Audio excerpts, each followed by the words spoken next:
में क्यों नहीं सोते लोग?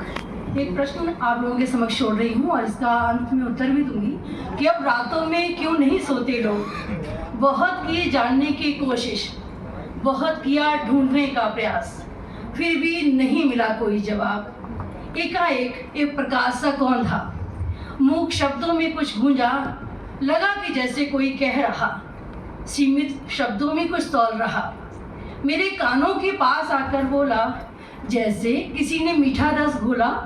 आवाज़ आई कि दखल कम हुआ है, आवाज़ आई कि दखल कम हुआ है। कौन सा दखल, कैसा दखल? एक के बाद एक प्रश्न का सामना, डूबती उतराती अनेकों भावना। प्रकाश चारों तरफ फैल गया, मेरे मन के भीतर कुछ खौल गया, जैसे कि वह कह रहा हो कि हाँ, माँ का दखल कम हुआ है, हाँ, पिता का दखल कम हुआ है। भाई भाई के कमरे में नहीं जाता, पड़ोसी पड़ोसी का हाल नहीं जानता, माँ आकर नहीं डांटती, उसकी सिर सहलाने की आदत अब नहीं भाती, क्योंकि हमें अब फुर्सत कहाँ। वहाँ नहीं बैठते है पिता जहाँ, आंखें तकनीकी पटल पर ऐसी उलझी, संबंधों की अनदेखी जहाँ राहें थी सुलझी। प्रेम के संबंधों पर कृत्रिमता है हावी, ना जाने कहाँ खो गई खुशियों की चाबी।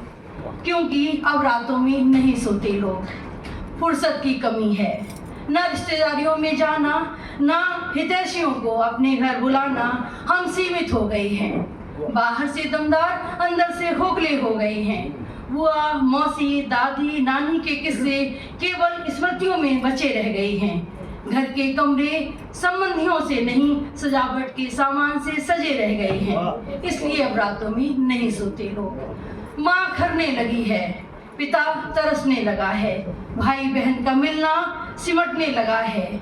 जिस वक्त में छतों के किनारे टिक कर नीचे झांकते, उस वक्त में मोबाइल में अपनी पूरी दुनिया तलाशते। जिस प्रश्न को मैंने आप लोगों के समक्ष छोड़ा था, उसका उत्तर अब दे रही हूँ कि जिस वक्त छतों के किनारे टिक कर नीचे झांकते, उस वक्त अब मोबाइल में अपनी पूरी दुनिया तलाशते।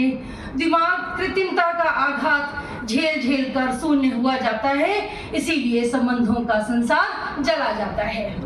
या तो संभल कर संबंधों को बचा लो, या मस्तिष्क में अनेकों प्रश्न उछालो कि अब रातों में क्यों नहीं सोते लोग, कि अब रातों में क्यों नहीं सोते लोग। धन्यवाद।